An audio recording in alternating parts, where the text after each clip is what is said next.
been? Okay, it's Michigan's holiday, November 15th, deer hunting, and we have a Lowell Light and Power Board meeting. I will call it to order. Charlie, if you do roll call. Chairman Beecham. Here. Board Member Crawford. Here. Board Member Fonger. Here. And let the record reflect that Vice Chair Shraubin and Board Member Kedwalder are absent. I move to excuse. You didn't say the time. What time? You didn't say the time. You want me to say the time? Yeah, you sure. Okay. Call to order at 6:01. 6:01. Okay. I move to excuse Board Member Caldwell, Tina and Andrew. Cadwalder. Yeah, I know. And we have support? Okay, it's been moved and supported. Any further discussion? Hearing none, all those in favor signify by saying aye. Aye. Opposed? Motion carried. Approval of the agenda. We're going to move, we're in action items, the general manager annual review. We're going to go into, on his request, we're going to go into closed session. And so we're going to move that right at the very end of the meeting. So that we're going to actually do board comments, and probably when we come out of closed session, we'll do, if we have any more comments, we will do that. And any action items that we take, we'll do that in open session. But doing that so that Casey, Julie, Ryan, and if Jim wants to stay, he can. If not, but we're going to do that. Just they don't need to have to take up all their evening. So with that change, I would entertain a motion to approve the agenda. So motion. Support. Change. It's been moved and supported. Any further discussion? Hearing none, all those in favor signify by saying aye. Aye. Opposed? Motion carried. Approval of the minutes from the October 11th regular board meeting. Entertain a motion So moved. and support. Supported. Okay, it's been moved and supported. Any further discussion? Hearing none, all those in favor signify by saying aye. Aye. Opposed? Motion carried. October 17th, 2022, special called joint city council and Lowell Light and Power board meeting. And entertain a motion to approve that. Motion to approve. Supported. Moved and supported. Any further discussion? Hearing none, all those in favor signify by saying aye. Aye. Opposed? Motion carried. October 25th, 2022, special call to Lowell Light and Power board meeting. Entertain a motion to approve the minutes. So moved. Yeah. Supported. It's moved and supported. Any further discussion? Hearing none, all those in favor signify by saying aye. Aye. Opposed? Motion carried. Public comment. We really don't have any public here. Just a reminder that all of our meetings are open to the public and would love to see people here. So with that, we'll move on to action items, and I'll turn it over to General Manager Charles West. All right. Well, I'm, of course, as soon as this starts, my board packet crashed out on my computer. Technology's amazing. Hope it loads. All right. Get down to it. All right. So first item on the agenda is a letter of authorization for the 2023 to 2025 Clean Energy Program. The Clean Energy Program is what MPPA has coined their continuance of the old EWR, Energy Optimization Program. Again, 2022 was the first year that municipal electric utilities were not required by law to offer an energy waste reduction, energy optimization program. It's highly encouraged that all member utilities in Michigan continue to offer that. The board has embraced that recommendation, and we've continued to offer a program. Lisa was in a couple months ago and did a board training program where she reviewed the various programs and offerings. I guess real note of a change is following the sunsetting of the law, MPPA issued an RFP for companies to present their offerings to the membership, basically. Last year, the MPPA chose to partner with Franklin Energy based on the history and the return of value to the members. That was just a one-year deal, but in order to provide more continuity and consistent staffing, both parties sought a longer deal and ultimately agreed to a 3-year deal. So did want to make note that this is a 3-year commitment, and the amount is no less than $70,000 a calendar year. That's where we're currently at. There may be opportunities to increase that funding, but that funding level to use with Franklin Energy is consistent with this year and previous years. So that's really is a continuation of what we've been doing. Okay. The question is that, like, that 70,000 is just an expense to us. Yes, but like, so I actually 20, I don't remember exact breakdowns, 27% of that money are funds incentives too. So that it's not money that leaves the community. The vast majority of that money comes back into the community through incentives. But yeah, it's an expense, but we do have a billing component specifically designated to fund this. We have an EWR, or Smart Energy Charge, that's on the bill that was a legacy from back when it was mandated. So we fund it specifically, and then through a revenue source that funds this.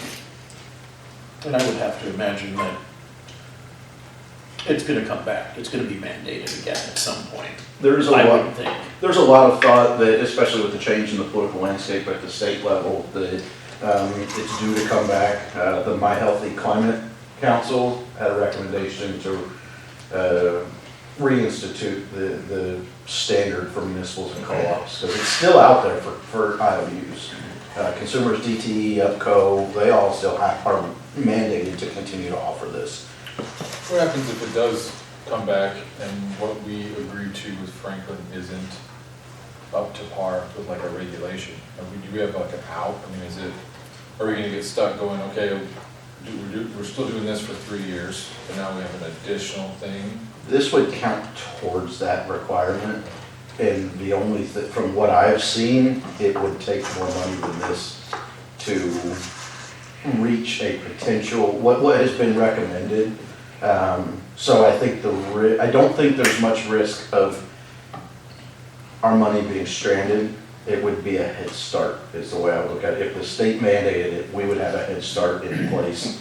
The thought in what we will advocate for at the state level is if they're going to mandate it, allow for as much autonomy at the local level as possible. So we're hoping that we can retain some of the flexibility, but yeah, this would be a head start on a state mandate, I would say. It would work in complement, not necessarily against it, where we're doing the same thing but pulling in 2 different directions.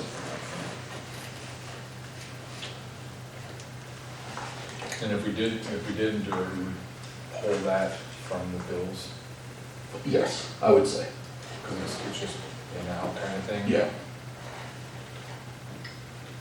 I would strongly advise against that Yeah. in my position. Yeah, I'm just. But yeah, to understand the landscape, yeah, we would stop billing for it. One of the things that I try to do is ensure that the money that is collected for that specific, there's nothing that regulates that we have to take that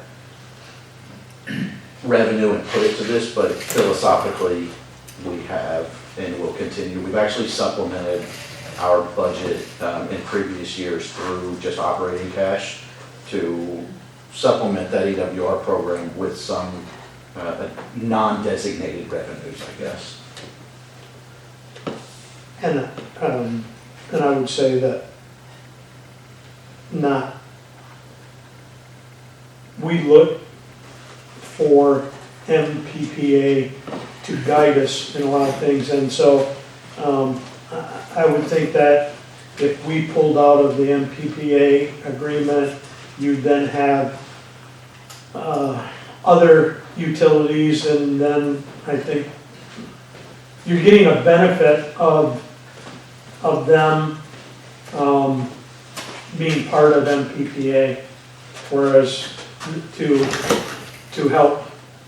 Because certainly, I mean, besides the money that's going back to like turning in a refrigerator, doing different things, you're also paying for somebody's service. And again, if a bunch of us dropped out, I mean, you still have that service there, and that's gonna increase. I'm not 100% sure of this number, but I want to say around $2 million has been committed amongst the membership. So we're relatively small utility to start with, and a small piece of this, but. What's the goal? I mean, 7,000 is like what they need committed for them to let us into the agreement. No, it's what we have decided is, looking at our revenue, looking at previous spend, because the other piece of this is our entire program budget is more than 70, because we have taken in-house certain programs that we give our customers additional value in that if we can administer the program, we do it ourselves. That way we're not paying Franklin the administrative fees. Essentially what we use Franklin for is the commercial programs, because you've got more advanced calculations in terms of allowable watts per square foot, and it ends up being a really engineering calculation to determine the savings, the kilowatt hour savings, and then to correlate that to an incentive. So this is only a piece of our program. I mean, what's that possibly gonna go up to then, if we're at no less than 70 grand? And how do we, I mean, is this like an authorization to go, hey, it could be 70, it could be 240? I mean, how? They are looking at a minimum, we're committing to the minimum. I would say that if we're going to commit more, it would be determined through the budget process. So the board would have their say in the, but we still would need to incorporate it into the budget. So yeah, I hadn't thought about it that way. Of hey, I'm just wondering, like, I'm just trying to. But it is the board's commitment, not necessarily. It's really just for contractual purposes to guarantee to Franklin a certain level of business for the next 3 years is what the goal of this is, and then individual years commitments or deviations. They can't go below 70, which we couldn't foresee a need to go below 70 from a budgeting standpoint to accomplish our goals. But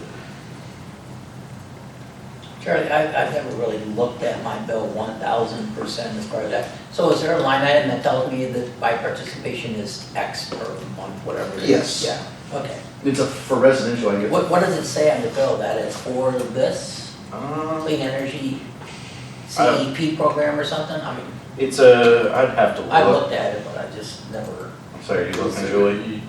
EW. I say it may still say EW. I don't think we updated the language on the bill. I think it still says EWR because we're talking about doing a bill redesign at some point. That's okay. Picking your bill, Terry, I think that's a. I was gonna pick mine. You can pick. Dang it, you're faster than me. Energy optimization charge is what it is. Do you see a thing, 75 cents on the one we're displaying? Yep, 75 cents. And we will look to update that language if we Okay. continue to offer the program, which I think we will. I'm good with it. Okay. I would entertain a motion to adopt or to authorize MPPA for the year 2023 through 2025 for our clean energy program. So moved. Supported. It's been moved and supported. Any further discussion? Hearing none, all those in favor signify by saying aye. Aye. Opposed? Motion carried. All right.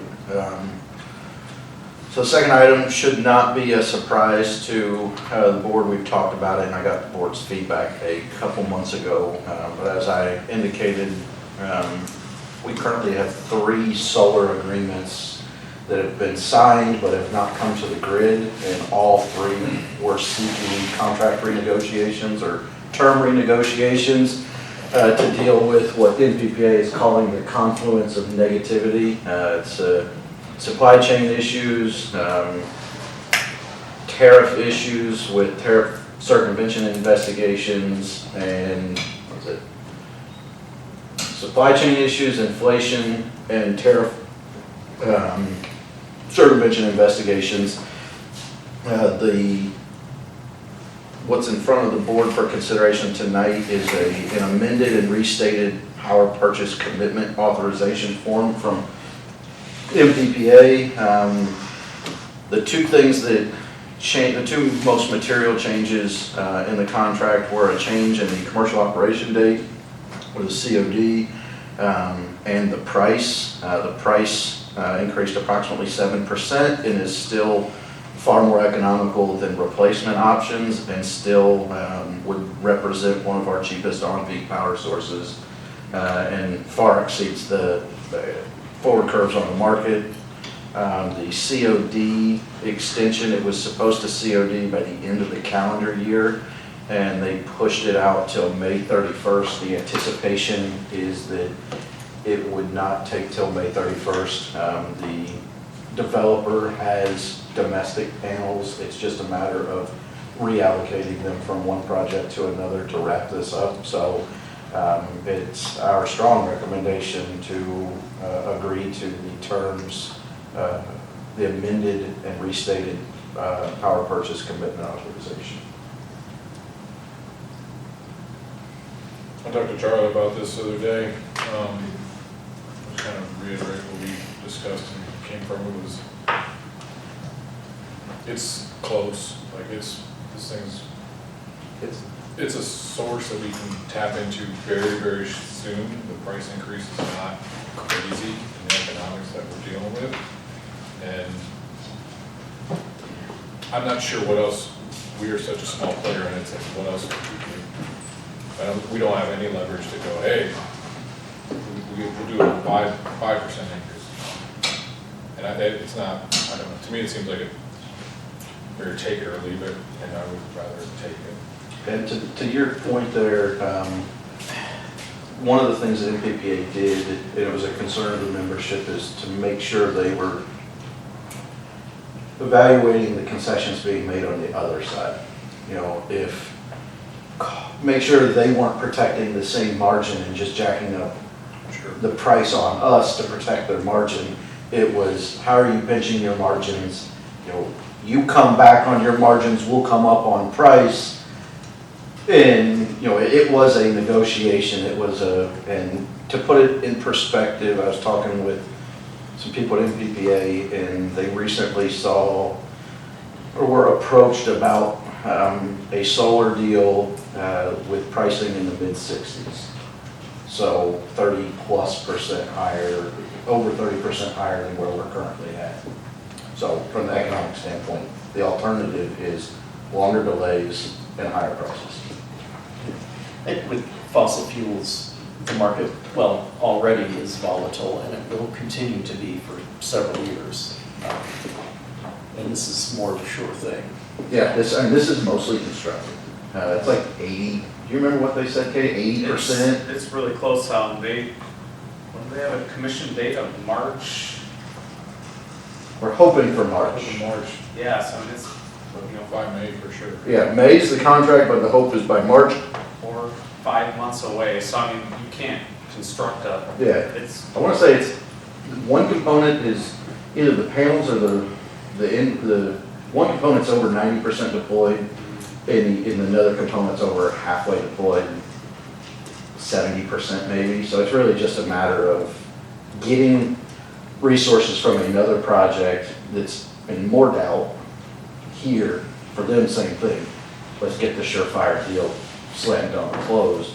I will also say that this is the first of 3, and we would anticipate having the same conversation 2 more times. This is the easy one though, because it's so close to being completed. The other ones are in much earlier stages of their development. And those negotiations, I believe, it complicates things. Okay, I would entertain a motion to approve the amendment. Motion to approve the amendment. Supported? It's been moved and supported. Any further discussion? Hearing none, all those in favor signify by saying aye. Aye. Opposed? Motion carried. MPPA member authorized representative resolution consideration. The mouthful. There's no $2 words. They're all $3 and $4 ones. So what's being considered is a draft resolution that's included in your packet that MPPA pulled together. It's pretty simple.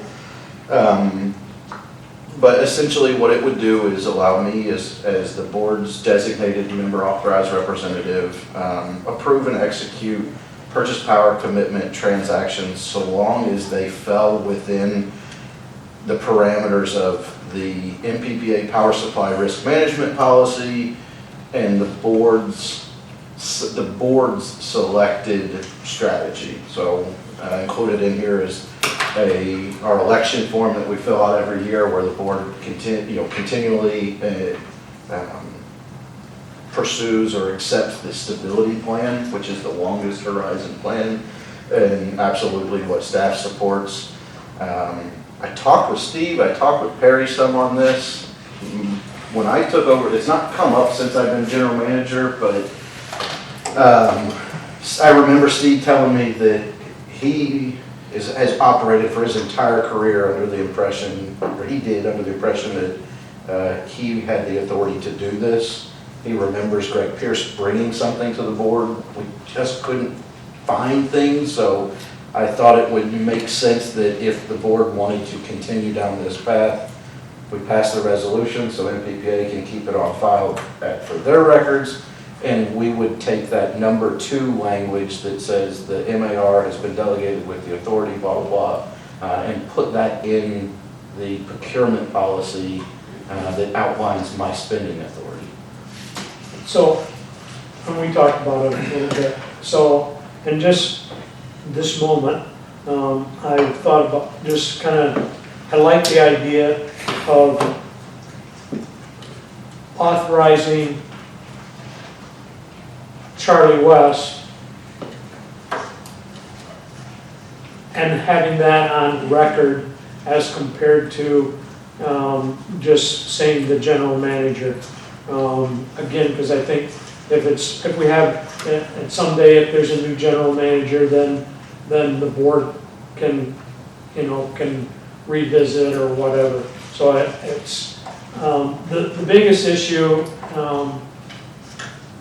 that we've been operating that way, and we really need to continue operating that way, because the problem is if some of these decisions that MPPA makes, if it has to go back to a full board decision, then there's a lot of time-sensitive stuff that then delays it. So MPPA has a meeting, and then all of a sudden, if they have to bring it back to not just us but other municipalities, but bring it back, and then maybe our meeting's next week, but maybe our meeting is not for 5 weeks. We just had one 5 weeks. There's a lot of times there's time-sensitive decisions that have to be made. We have faith in our general manager, and it's not exceeding our risk. We have a risk management policy with MPPA, and so it's not.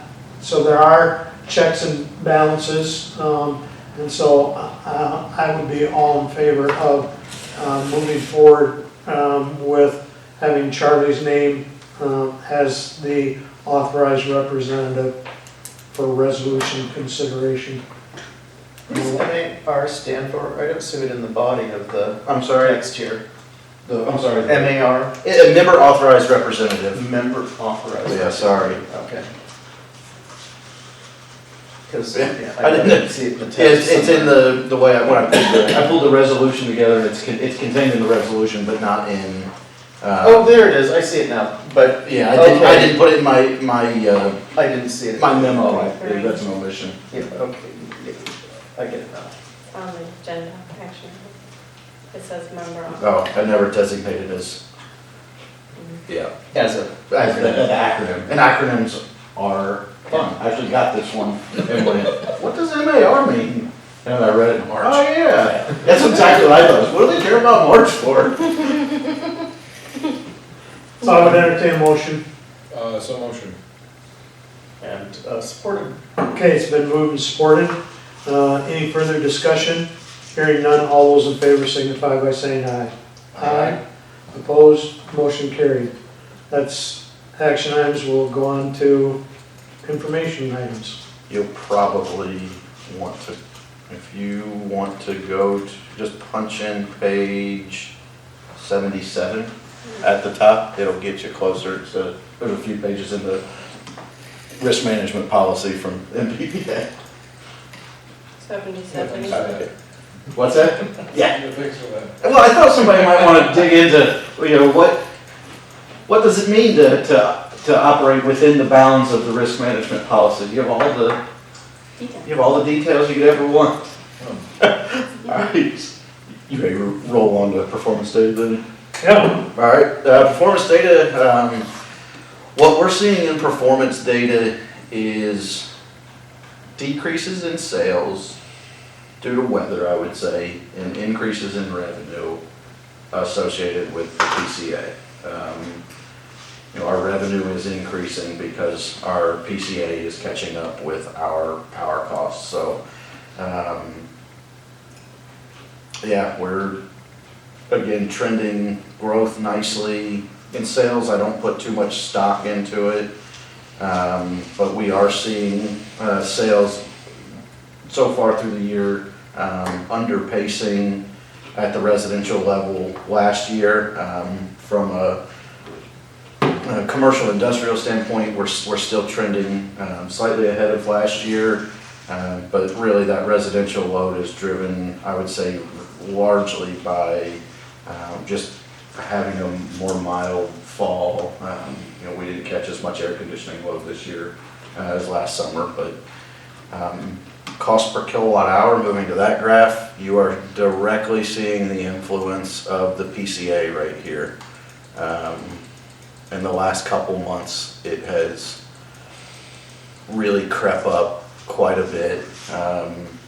That one dip is in August, which is not a surprise. You're going to just have higher kilowatt hour sales to spread out your fixed charges over, so it lowers that average cost of a kilowatt hour. But what we're seeing, the drastic increase at the end is a direct result of the PCA catching up to quite a few months of elevated power supply costs, which shouldn't be a surprise to anybody. We've talked about it quite a bit. Cash and investments, we saw a slight uptick here.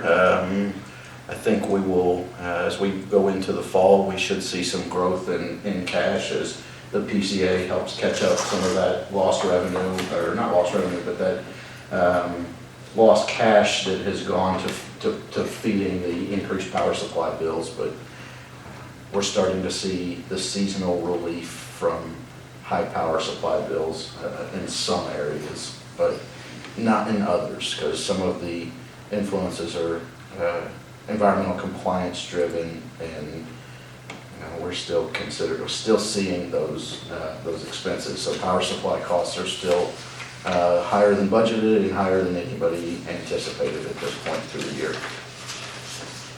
Aging analysis and delinquent balances, very similar story to every other month.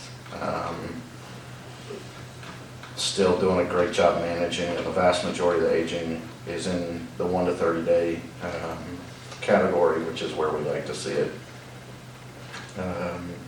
But I do want to highlight that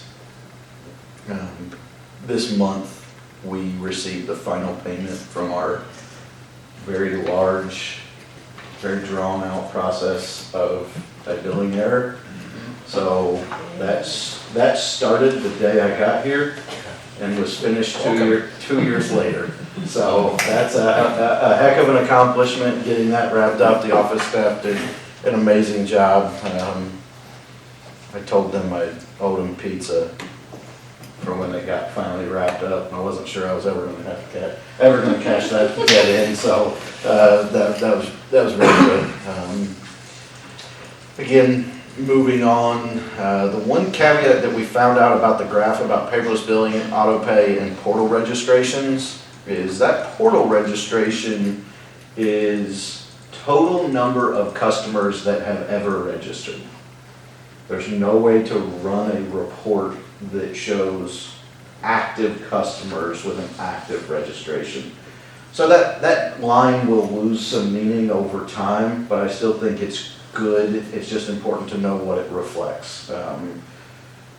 It doesn't reflect a percentage of our current customers that use the portal, because at some point there will be enough customers that are no longer customers that registered, but still over time you can see the growth month over month, and it still didn't quite have the meaning that we thought it was going to at first, but there's still meaning there, and we're still going to report on it, but we will start to see that line separate from some of the other ones, where the auto pay and paperless billing are current customers that have signed up for those. So a little different scale, I guess, but again, still meaningful, and still wanted to include it, and we'll continue to include it.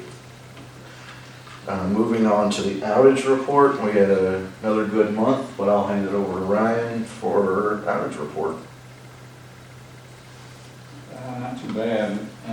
Few minor issues. I'll just run right down through the list. Some pretty interesting stuff happened, I guess, last month. Just a tree issue at the Hudson location. Dead tree tipped over at Gulliford. 925 West Main. It was actually a carpool accident. Somebody evidently wasn't watching where they were going and just kept going straight right there where the road starts to curve on Main Street, right in front of the Chrysler dealership.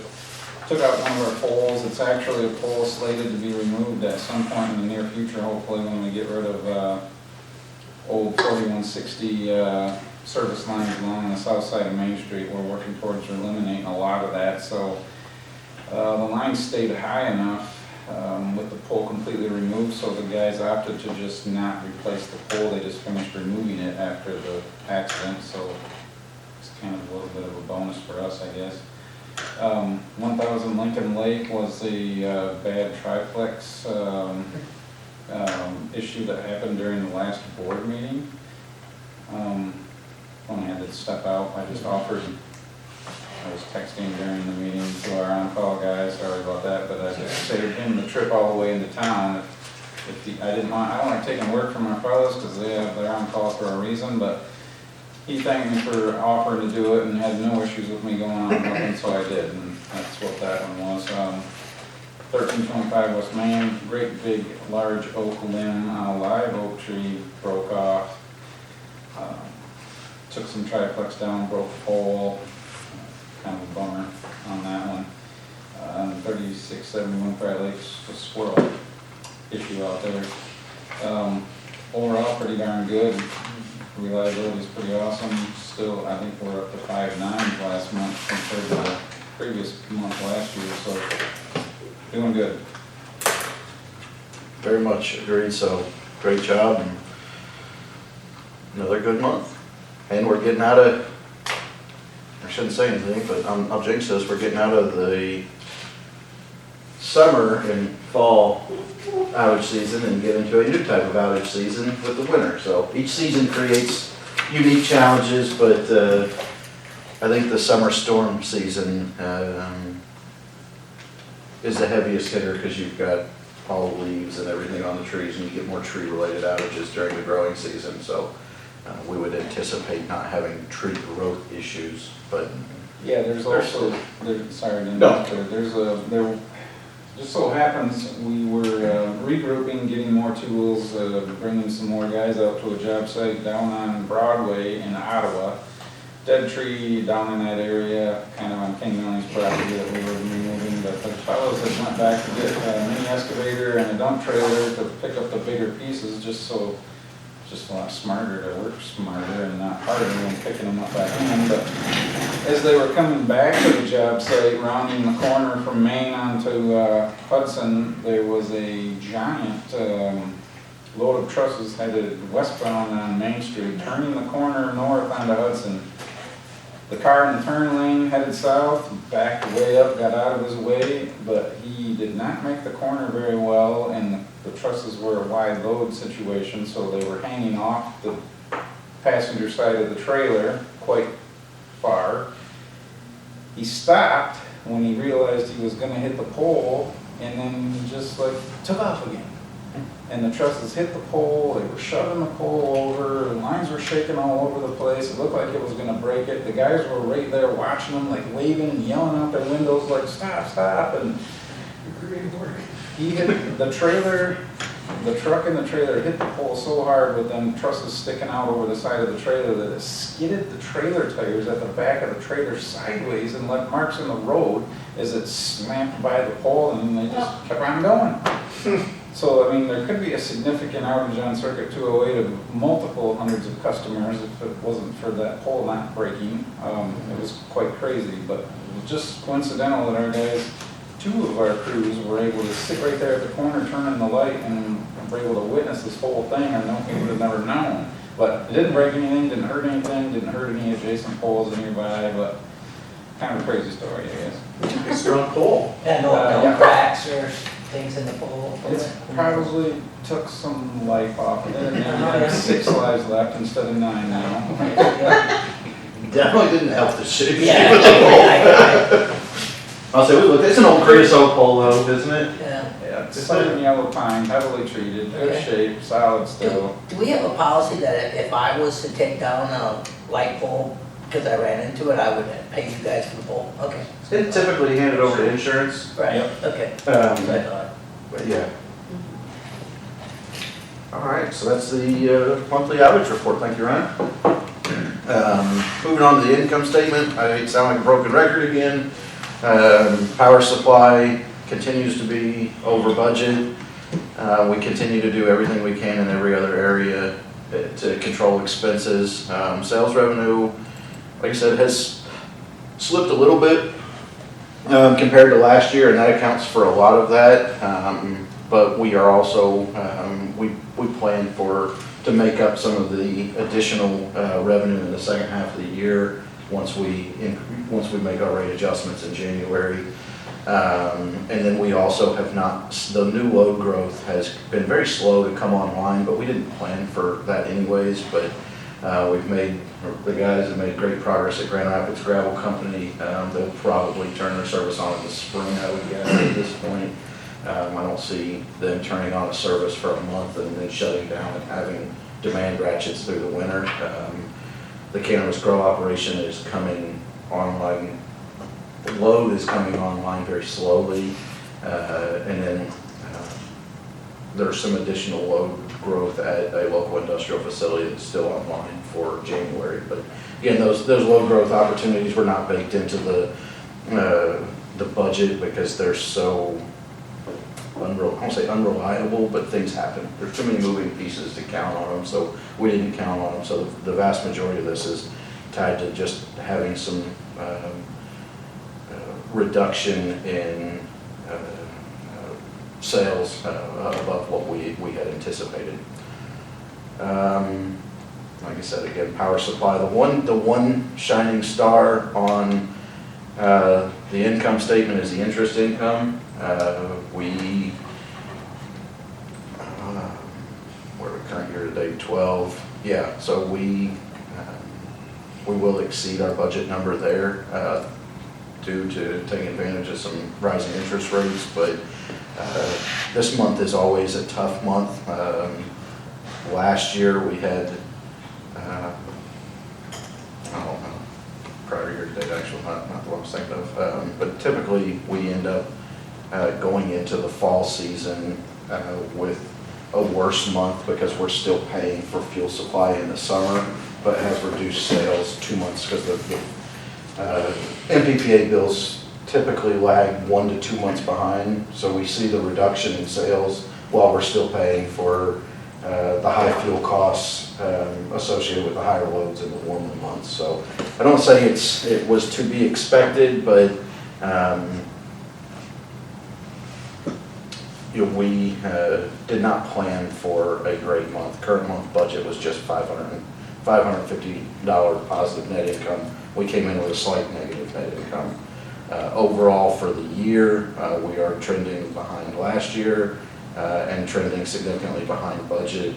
Again, that we would anticipate seeing quite a bit of correction there with the PCA just now catching up to some of our elevated power supply bills and the rate action that will be impacting the second half of the year. We should catch up quite a bit of that. I can also say staff, we are actively looking at opportunities to improve that. One area of consideration is that we've discussed as we budgeted $150,000 of additional contributions to the pension surplus division with the move of the overfunding amount plus what the monthly contributions we've made. We will evaluate potentially not carrying that through until in the second half of the year if that $75,000 is necessary to carry us through and have a strong fiscal year this year. Yet to be determined. And that's the income statement, if there's any questions. Moving on to capital projects, not much to report here. We're still in pretty much prep mode. The one thing that hit this month, I believe it was this month, was the office roof replacement. But a lot of the area, or a lot of the capital work is either prepping for future projects or wrapping up a few things here and there. The one big project that we've taken on is new camera system and access control, and that's actively being deployed. But yeah, the rest of the stuff is more or less in a holding pattern, but trending well. And we did remove quite a bit of the contractor portion from the system improvement budget, so the capital budget should finish the year well under budget with that removal. Moving on to the manager's report, I want to highlight that we had a couple very busy MPPA board meetings, but of specific note, we had a discussion about the DTE Integrated Resource Plan, or the IRP. As a reminder, we were joint owners in the Bell River Power Plant with DTE. DTE is the majority owner.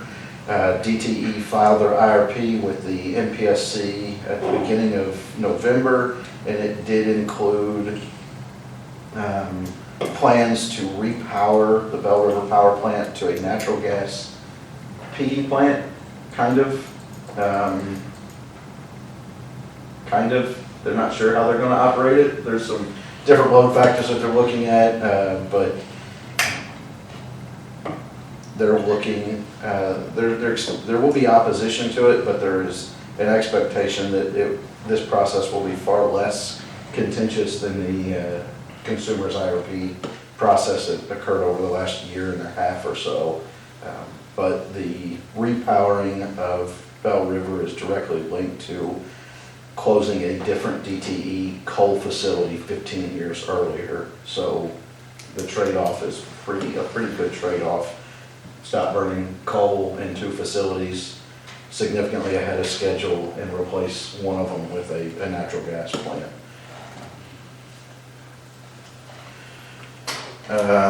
MMEA paying close attention to the election results and trying to understand just how that will, what those impacts could potentially be for public power. But this is the first time the Democrats have had the governor's office the House and the Senate in 40 years, so I would imagine there is a list of things that they have on their agenda that they'd like to tackle, and we just want to make sure we have an opportunity to work with them as they roll out their agendas. Let's see, other distribution projects, if you'll notice on the corner, and I might have got this street wrong, I think it might be Jackson, not Jefferson. It's Jackson. Yeah, I got it close, I drive by it every day. I didn't think I'd get it right, but Jackson and North Street / Grindle, that area, we cleared out the area in preparation for the new line that's gonna go through there next summer. We're actually working, the city has talked to Dan about it, and we're gonna get it cleaned up, and the city's gonna help maintain that area with a finish mower long term, so good collaboration with the city, and we appreciate working with So them. what did you guys do to remove all that sumac that grows forever and ever and ever there? I have no clue. Well, we're going to, Are you we're gonna some out of gonna, there? we'll use the forestry mulcher to kind of level out the stumps, and then that'll smooth things out, and then the city's gonna stay on top of the mowing and not let it grow back up, because they'll mow on a regular basis. Yeah. There's several areas around town where we're gonna work together and make that happen, not just there. There's, They cleared that years ago too, and it didn't take long for that sumac to reach 20 feet. yeah, if you don't go back and mow it or do something regularly, that stuff will just be right back up. Is that city corner lot then, that I think the city owns that There's lot? city right away for the water line Right, stuff that goes okay. up the hill, and then, there's all kinds of different little property Yeah. lines that go into that corner, yeah. Yeah, because I saw that Jefferson and one, I said, nobody did anything on my corner. I knew, as soon as I even remembered. All underground. I remembered, and that's what I said. After I sent this out, I thought, you know what? I'm thinking Jefferson, because Jim lives on the corner of Jefferson and North. Sorry. There's 4 people that live on that corner. I intend to be one of 4. I'll get the streets right. You think a couple years in, you'd think I'd have a couple of them right, but if it's not Bose or Main Street or G Drive, no, I You get that guys one went wrong. in there longer, or did somebody else go there and cut up the bigger trees, or did somebody else drop a couple? No, we took those down because they were danger trees for what we were doing Yeah, in the future. because I see somebody's cutting some new stuff up. Is that still you guys? Well, there was a fellow up on the hill up on Shepherd that Yeah. really was wanting the wood, and so Okay. he would clean it up. I said, well, get it out of there quick, Yeah, because okay, we need he's to get working on cleaned it, up. yeah. Okay. Other than that, want to highlight in Casey's report, we did have a couple school groups come through. We had our annual 4th grade field trip, which is always fun. Also, Casey is digging into, and we're looking at, starting to get a look into what seasonally accredited capacity is going to look like for us. And the initial evaluation, I think it will be advantageous to us because we're able, with our CTs, to claim a higher capacity factor in the spring and really mostly the winter. The biggest difference is in the winter because the output is inversely proportional to air temperature. So the colder it is, the more that those will produce. The hotter it is, the less they'll produce. So in the winter, we can claim, in case he puts there, an extra 2.1 megawatts, which is about a third more. So we're still learning what that seasonally accredited capacity is going to look like, but it's a big change, and we're staying on top of it.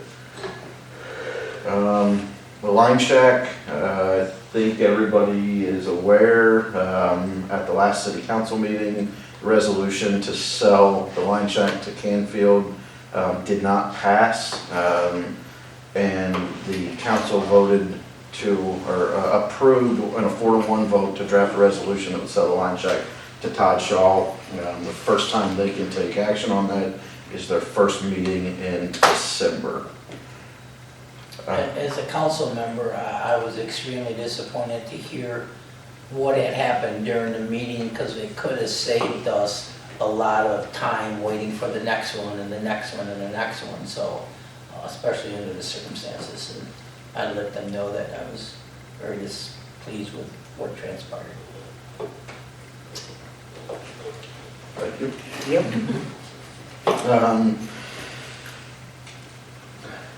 Don't know if we will see anything of it, but our attorney, Jessica, has brought on an additional attorney, or Dickinson Wright has brought an additional attorney to work with Jessica. And John, his name's John, he's been great to work with, but he wrote a nice nasty gram to the manufacturer of the transformer fire, and we're hoping that it will shake them out of the trees. They've been unresponsive and unwilling to come to the table to discuss a resolution, so we're going to try and force a resolution. I've not heard anything. Cost of service study, we have been working pretty closely with UFS over the last couple months. We have a meeting with them on Thursday, but I've seen some preliminary results and definitely indicating the need to have a larger rate increase to deal with inflation and cash management issues than we have typically in the past. I want to preface that because Mark will be here next month, and typically the preferred strategy would be to make a presentation 1 month and ask the board to vote on it the next. So there's a month to process everything and ask questions, but because of the complicated nature of the evaluation this year and every other factor that we're working with, we're going to present the results and ask for board action all in the same meeting. So if there's any reservations or things that you would like to dig into, please review your packet ahead of time next month or reach out to me and we can sit down once we have a clearer picture of exactly what that rate plan recommendation is going to be, and we can talk it through. Other than that, I want to skip straight down to Ron's retirement. So I sent out an email after sometime between the last board meeting and now. Ron has announced that he will be retiring from Lowell Power after a 25-year career. We're not exactly sure when his last day is going to be, but we think it's February 1st, technically. But Julie, Ryan, and I have been working, meeting twice a week, basically, or I've been meeting, Ryan's been meeting Julie. We only bring Julie in for one of them. But we've been meeting once a week with different teams, one more from a hiring perspective and one from a Ron's job, and making sure that we have continuity of responsibilities once he retires. But we currently are advertising for a Mystic coordinator / operations assistant, which will essentially fill a large majority of Ron's roles. And then we are also looking to a third-party safety training partner to help with safety training, and we want to get an outside perspective and make sure we are not operating our safety program in a vacuum with just us, but we want to network and we want to essentially have opportunities to learn from a broad group of line workers throughout the industry, and going with a third-party vendor on that is what we feel is the best way to accomplish those goals. And I want to thank Mark at the same time. Mark's celebrated his work anniversary on October 11th, and his career started in 1999. So he's only got a couple more years before he hits the 25-year mark. So we've got a couple employees that have been here a very long time, and with them a lot of institutional knowledge is trapped up in their brains. So we're actively looking ahead to our future labor needs, but want to congratulate Mark on another great year and 23 years now of service to Lowell Power. Moving on, we included just another policy for review. It's a pretty simple policy. It's a partial payments for residential customers, and the office staff does a great job working with our customers and So we don't have any recommended changes with this policy.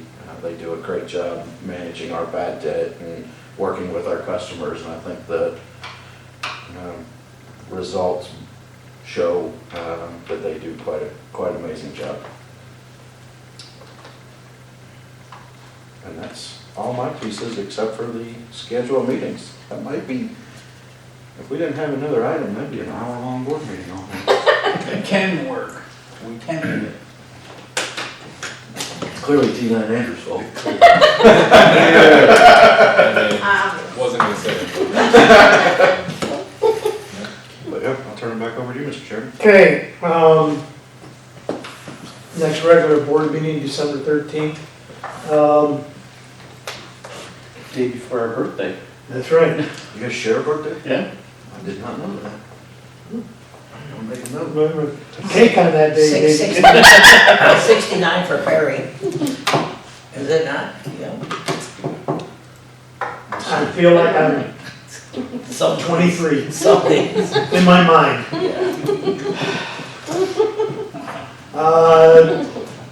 Board comment. Jim, Good, but thank you. Yeah. Craig, and you'll have another opportunity when we come back, so. Okay. Yes. Well, yeah, usually I like to mention what I'm doing with Fallisburg. A lot of stuff going on this year.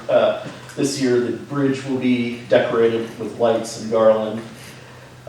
We have our annual Christmas party coming up December 10th. The tradition is to have the Hawks and Owls there, so they will be there performing music. And it's the only thing we're not going to do is have the bonfire this year. We might have a little campfire up front of the schoolhouse, but not the bonfire. It turned into a late night. Yeah. The neighbors got a little rambunctious, let's just say. So, yeah, that's all I have. Daniel, I guess congrats to Mark. And Ron. And I had one question since Ryan and Casey will be leaving. I was driving down Foreman, just east of the middle school, on the north side of the road is like this old transformer. It looks really old, it's red.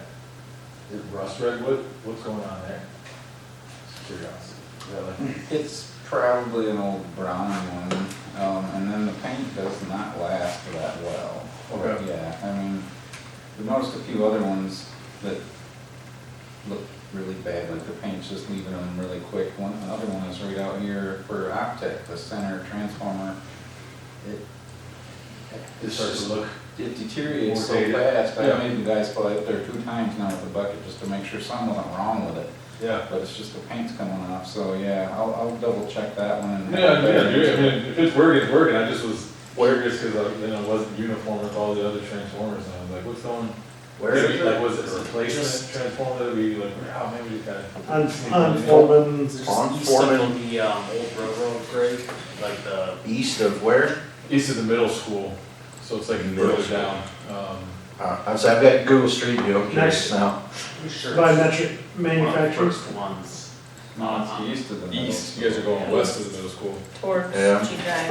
Oh, the middle, I'm I'm dating myself, because that Yeah. was the middle school at one Yeah. time. Middle school's the one getting construction, Yeah. all right? Yes. That was a high school. That's my high school. That's mine too. Yeah, it's just an old, an old 4160 can up there, it's old red. Yeah, I was Yeah. like, oh, I just had never It's very kind of old. noticed it, and then I looked up and I go, hey, that's different. So, Probably city. that was one thing. Another thing was, I was gonna ask you this, but I wonder how we would fare. Is it an easy kind of thing to look at if we would have picked something different than the stability plan when we first started that 2.5, 3 years ago? I guess because, well, I think all utilities except for maybe one went stability. There's a couple that have gone self-directed. I don't want to dive into their business, but I can say that the self-directed model has not fared as well.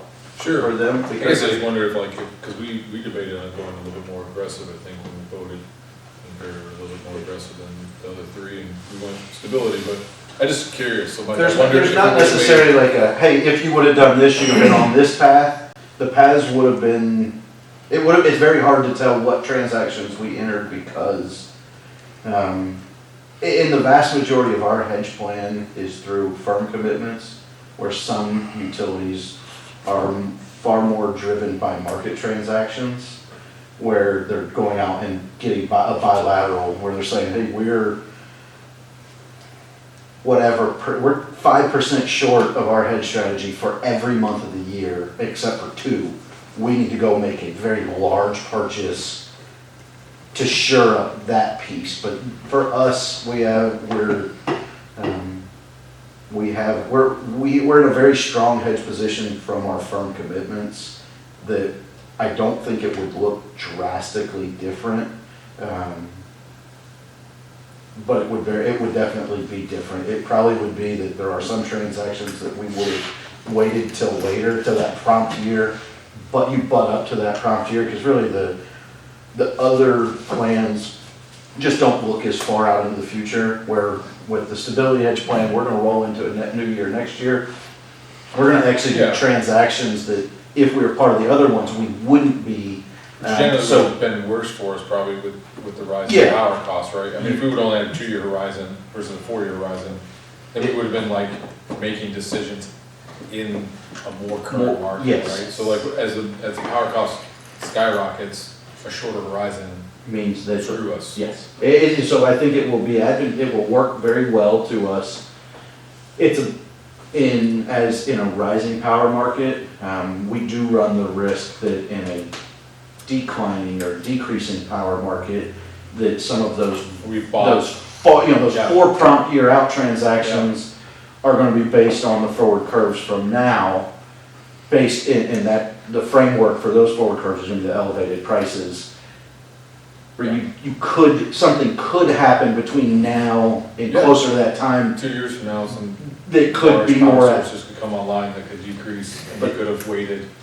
It's definitely, I would say it's more likely that you're more likely to be adversely impacted in rising power costs market to go with a shorter horizon than you are to be negatively impacted in a declining market, because prices are still going to stay high, and I don't think they're going to be such a drastic drop off that all of a sudden there's some magic bullet, some silver bullet that says now prices are 50% lower, and everything 5 years out reflects that as well. Yeah. They're saying that 3, 4, 5 years out, we're still looking at, don't think anybody expects to see a drastic drop in pricing. The market, the landscape is changing enough. Until like a giant regulation incentive comes in or something like that, which could definitely. It could.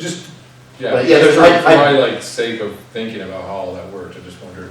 That makes sense that if we had a shorter horizon, it probably would have been worse for us. Yeah, I think that's a safe bet. I can reach out to MPPA to see if they have any visibility into transactions that we entered into, but I don't think they will. I didn't need a detailed study. I just kind of wanted to. Well, now you got me thinking about exactly how much it is.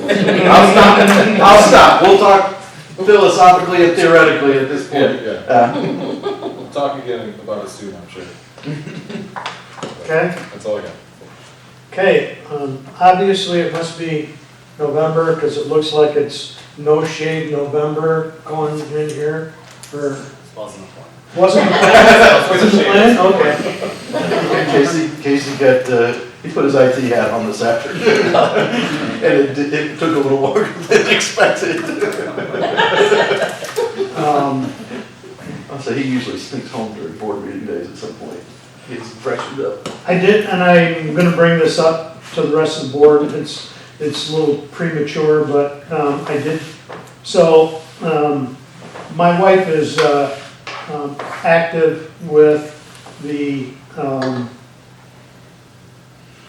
Open Table, which is a program to feed the community. It's done. It's a separate organization. But it's done at the at the Congregational Church every Thursday, and it's done every Thursday. So in mentioning to me, they're looking for some help on Thursdays to help serve. And I brought it to Charlie to see if that would be something that the Light and Power could take on once a year. We've talked about it maybe three times a year. But we're also, in talking to that,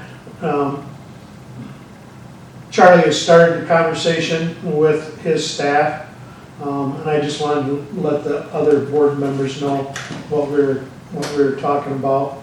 And if it's a go, I think we're going to look at making it a challenge in the community, challenging the city to take one Thursday. They're just just like every organization, it gets to be the same few people that are doing it. And again, it's for them, Open Table, it's every Thursday, 52 weeks a year. So again, I just threw that out to him to see if if we could, as a company, take a, it can be husband and wife, it can be whatever, as a goal to do that. Lastly, and yeah, Jim, I was disappointed that the city couldn't make this happen, but obviously they have voted to go to the next, and maybe it will happen with the next one. For me personally, because my name, because of being the board chair, was on a lawsuit from that company that sued Lowell Light and Power and also the city. And so I just, hopefully it goes through, gets done and everything goes, because not selling it, and again, even selling it to them, is not the highest bidder, and it's gonna have some effect on our rates. So anyway, with that, I would entertain a motion to go to closed session. So moved. Supported. It's moved and supported. I'd like to do a roll I'll call. say requires a roll call vote. In time. Go into closed session at 7:08. All right, Chairman Beecham, Yes. Board Member Crawford, Yes. Board Member Fonger, Yes. and Board Member Cadwater and Vice Chair Shraven are both absent. And and I should state, this is just an evaluation of one of our employees, the general manager. So, All right, we're in closed session. no, not Not yet.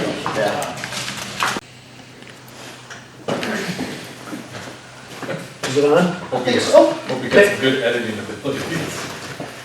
Okay, we're, for our November 15th meeting, we're now out of a closed session. We're now in an open session, and I would entertain a motion.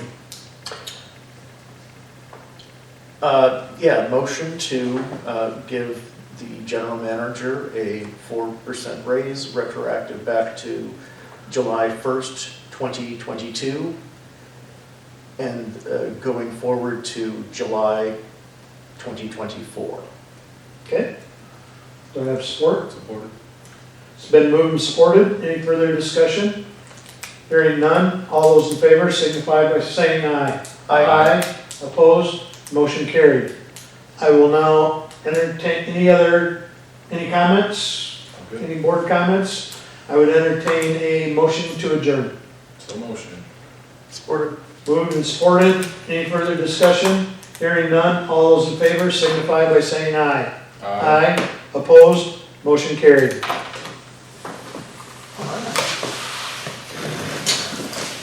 All I know is, Why don't you turn that off? I'm gonna get,